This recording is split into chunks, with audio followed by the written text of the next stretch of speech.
Grassroots vous présente le magazine Intelligence économique.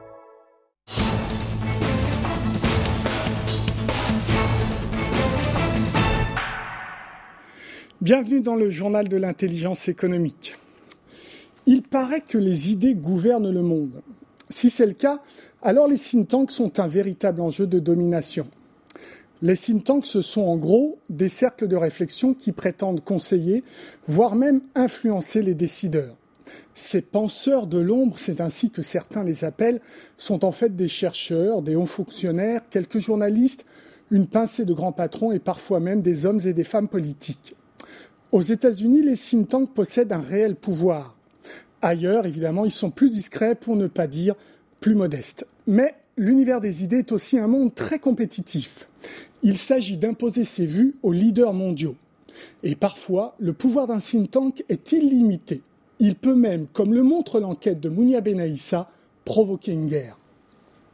« 20 mars 2003, l'opération Iraqi Freedom est lancée. George W. Bush déclare la guerre à Saddam Hussein. Une décision mûrement réfléchie qui ne date pas de son arrivée au pouvoir. L'âge de guerre est déterré dès 1998. C'est un think tank néoconservateur américain qui lance l'idée, le New American Century. Dans cette lettre adressée au président de l'époque, Bill Clinton, l'Institut américain réclamait déjà la tête de Saddam Hussein. Une lettre signée entre autres par Paul Wolfowitz ou encore Donald Rumsfeld, qui deviendra le ministre de la Défense de Bush. Aux États-Unis, les think tanks ont des idées et veulent les voir appliquées. Ils sont puissants et influents.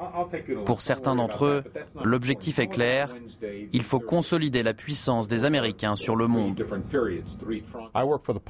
Moi, je travaille pour l'intérêt général. Mon but, c'est d'essayer de développer des politiques qui seront dans le meilleur intérêt du peuple américain. Et l'intérêt des Américains, selon le Hudson Institute, c'est un monde musulman qui épouse les valeurs occidentales.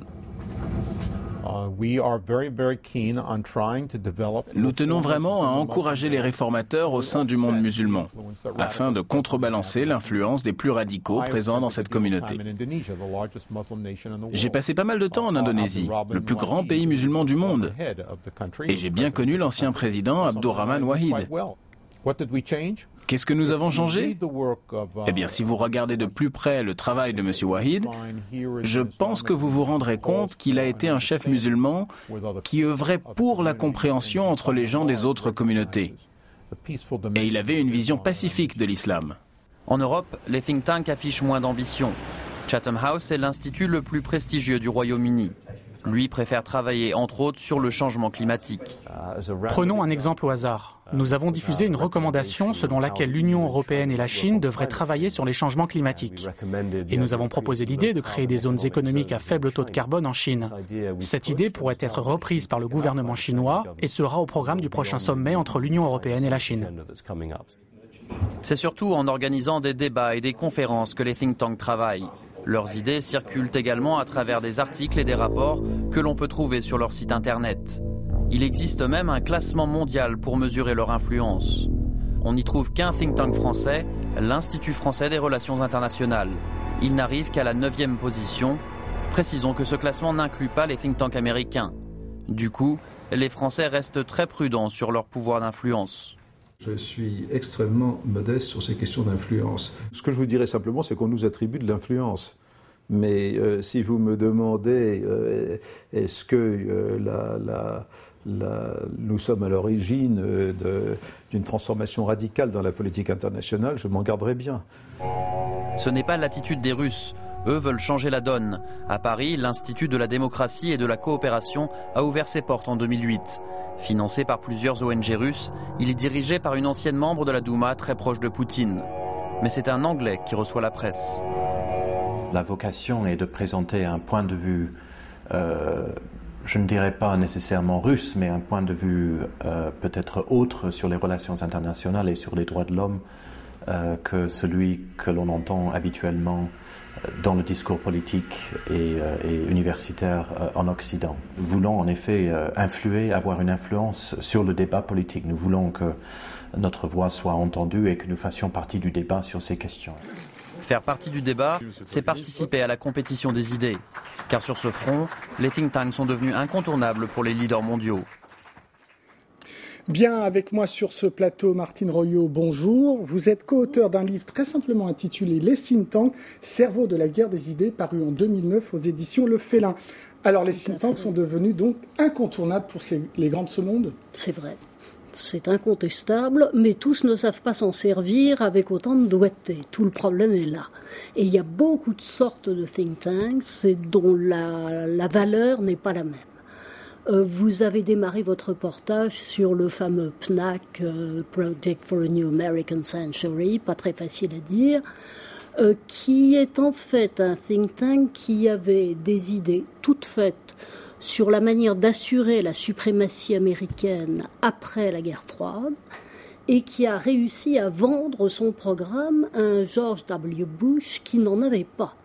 Il fallait un président qui arrive et qui se présente à l'élection sans programme pour pouvoir adopter sans aucune nuance pratiquement celui qui avait été imaginé par le PNAC. C'est un cas unique, ça ? C'est un cas unique. Je n'en connais pas d'autres. Peu de think tanks ont eu cette influence-là ? Peu de think tanks ont eu cette influence. Je pense qu'il fallait tout de même un président extrêmement réceptif, surtout face aux idées très radicales que véhiculait le PNAC en question. Pourquoi vous avez sous-titré votre livre « Cerveau de la guerre des idées » ? Parce qu'il est incontestable qu'aujourd'hui, le monde est de plus en plus complexe, c'est une banalité, que par conséquent, on a de plus en plus besoin de think tanks pour le déchiffrer, et que les hommes politiques n'ont pas le temps de réfléchir. Mais ce n'était pas le travail des partis politiques, ça ? Pas du tout. Les partis politiques, on ne peut pas penser, c'est pas moi qui le dis d'ailleurs, c'est Michel Rocard, un jour où je l'interviewais, qui a eu cette excellente remarque, on ne peut pas penser dans les partis politiques. Tout va trop vite, on est beaucoup trop obnubilé par des buts, des ambitions précises. Ce n'est pas un lieu de réflexion. Qu'est-ce que c'est qu'un lieu de réflexion ? Finalement, vous parliez des gens qui peuplent les think tanks tout à l'heure, vous avez oublié probablement le mot-clé qui est chercheur. Oui, je l'ai retiré au dernier moment, mais ce évidemment, n'est pas grave. Universitaire Ça et chercheur. veut dire que le think tank d'abord est une affaire de chercheurs, c'est-à-dire de gens qui ont le temps, qui ont les moyens de travailler et qui peuvent arriver à trouver des idées neuves, quelquefois en confrontant des idées que personne n'avait songé à mettre ensemble. Là, je vais vous donner l'exemple de la Rand Corporation aux États-Unis, qui est certainement un modèle pour beaucoup de think tanks. C'est un think tank proche du Pentagone. Hein. C'est vrai, il a été créé après la dernière guerre mondiale par l'US Air Force et McDonnell Douglas, si je ne me trompe, l'industrie aéronautique. Oui. Excusez-moi. Ceci est vrai, mais ce qui est très original dans la RAND, c'est qu'ils ont eu l'idée de mettre ensemble des gens de cultures complètement différentes. Des politiques, des économistes, des stratèges, des chimistes, que sais-je. Et généralement des gens très très très diplômés, qui avaient tout de même quelques titres de gloire avant d'arriver là.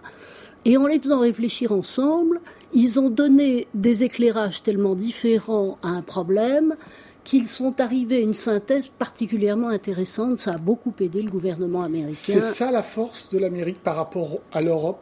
C'est une des forces de l'Amérique, sans compter ses fondations très riches et qui financent largement les think tanks. C'est le fait que les think tanks soient aussi divers et parfois moins inféodés au pouvoir politique, encore que les partis essayent toujours, les démocrates comme les républicains, de les récupérer bien sûr. Je pense à une université comme Berkeley, par exemple, qui a fait des recherches, que certains qualifient de recherches beaucoup plus à gauche, mais souvent intéressantes. En fait, le nid de la recherche et du think tank, c'est l'université. C'est là qu'on trouve les chercheurs, c'est là qu'ils ont le temps de travailler, c'est là qu'ils peuvent émettre des idées neuves.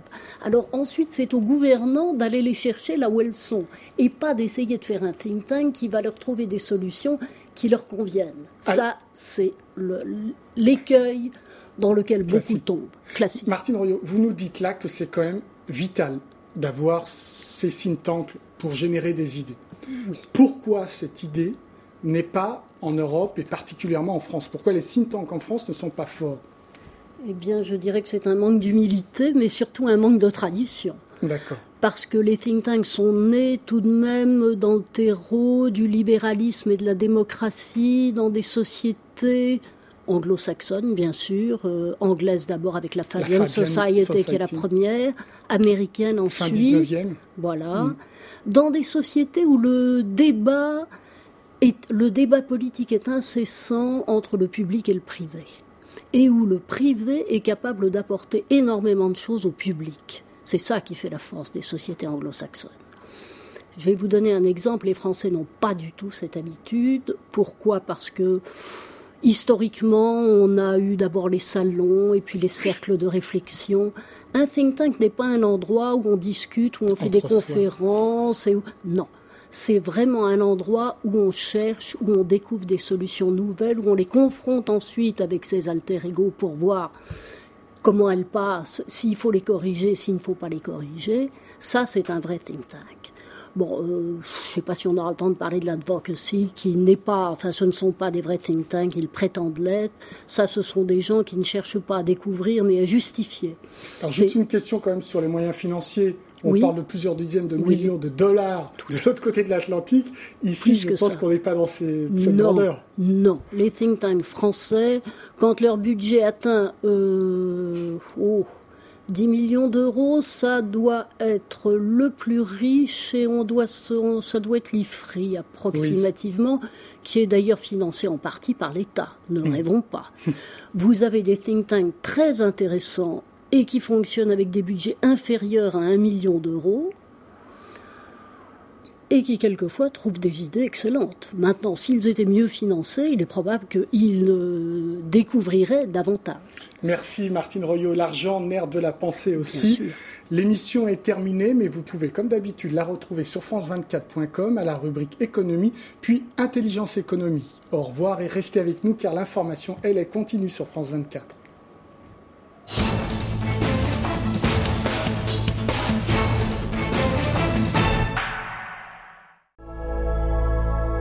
Crossroads vous a présenté le magazine Intelligence économique.